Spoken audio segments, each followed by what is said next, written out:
আসসালামু আলাইকুম ওয়া রাহমাতুল্লাহি ওয়া বারাকাতুহু। আমি মোহাম্মদ রাশিদুল ইসলাম। আজকে আপনাদের মাঝে একটি ওয়াজ নিয়ে আসলাম। যার ওয়াজ আমার বরাবরের মতোই ভালো লাগে। তিনি হচ্ছেন মুফতি আনিসুর রহমান আশরাফী। চলুন শুনে আসি কি বলে। মালিক জিজ্ঞাসা করে প্রতিদিন, বান্দা কি কারণে আমাকে ছেড়ে দিলা? হ্যাঁ, রাত 12টা বাজে তুমি ঘুমায় গেলা, মা ঘুমায় গেল, বাপ ঘুমায় গেল, বিবিও ঘুমায় গেছে, পাড়া পড়শি ঘুমায় গেছে। আল্লাহ বলেন আমি তো ঘুমাই নাই। বান্দা আমিও তো ঘুমাই নাই, সারাদিনে আমিও তো জগৎটা পরিচালনা করছি, তবুও তো আমার কোনো ক্লান্তি নাই, আমি তো ঘুমাই নাই। কেন ঘুমাই নাই জানো বান্দা?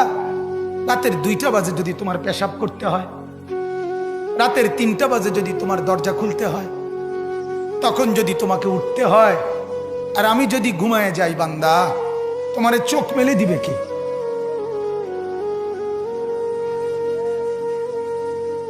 এই বাপ, চোখ মেলে দিবে কে?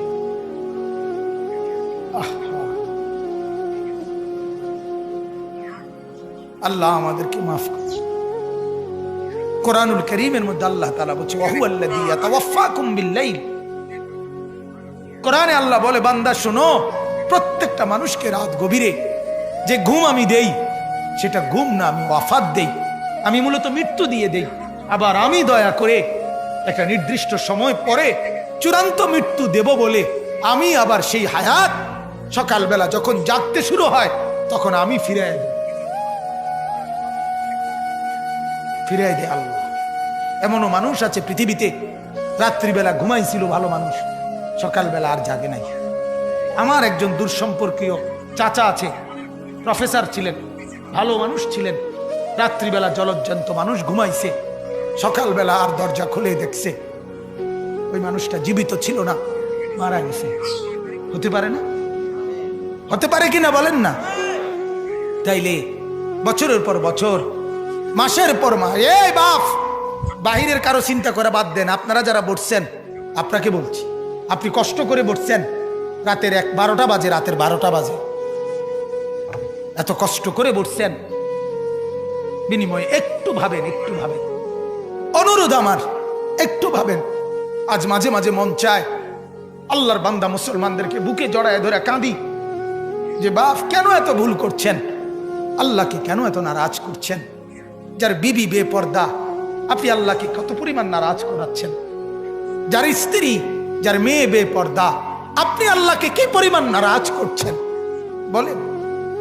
এক কুকুর মরলে, লাশ ফেলে রাখলে যেই দুর্গন্ধ ছড়ায়, সেই দুর্গন্ধে অল্প কিছু মানুষের কষ্ট হয় কিছুক্ষণ, কিন্তু এক নারী বেপর্দা হাঁটলে যে যুবকগুলোর চরিত্র নষ্ট হয়, সেই নারী এক মরা লাশওয়ালা কুত্তার চাইতেও বেশি দুর্গন্ধ ছড়ায়। কুকুরের দুর্গন্ধ এত বেশি ছড়ায় না, বেপর্দা নারীর দুর্গন্ধ যে পরিমাণ ছড়ায়। সে তো শত শত যুবক তার চরিত্র শেষ করে দিছে।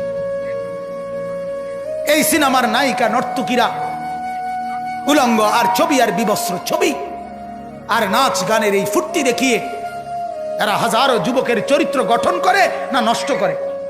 কথা বলেন না কেন? এজন্য আমার শায়েখ আল্লামা মুফতি মুশতাকুন নবী সাহেব বলে, হাজারো মানুষের জীবন নষ্ট করে যে, এজন্য তার জীবনে কখনো সুখ ধরা দেয় না।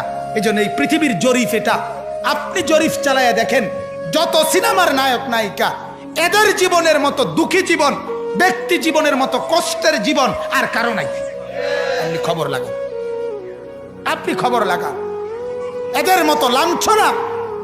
কারণ হাজারো যুবককে নষ্ট করছে এই হাসি দিয়া, অথচ এই হাসি তার মূলত আসল হাসি না। এই হাসি যদি ল্যাবে অথবা ডায়াগনস্টিক সেন্টারে পরীক্ষা করায়, প্রত্যেকটা হাসির মধ্যে ফরমালিন পাওয়া যাবে। কি পাওয়া যাবে? Formalin, formalin.